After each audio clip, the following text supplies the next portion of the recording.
Datuk Munshi, kepada wali dan seluruh masyarakat Desa Pasir Jambu yang kamu hormati.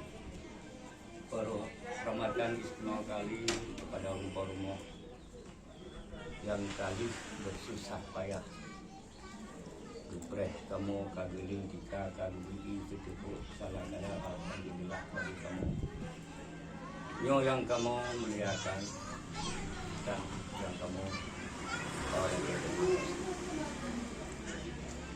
selanjutnya penghormatan kepada Bapak Presiden serta tentunya merasa alhamdulillah kamu habakah keluarga dan itu kagak terima, maka untuk hai selanjutnya umrohnya nanti kamu yang minta tanda kamu jadi menerima.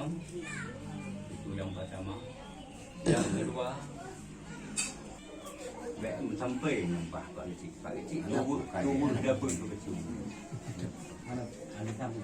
Kita ni tanah kaja deh kamu mudah. Sebagai ikatan mana tadi boleh kakak. Oh dia buka aja kan? Boleh tutup juga boleh. Boleh. Kau kamu mana? Kau tutup lu tu kamu lah kamu ni. Neng kamu tu yang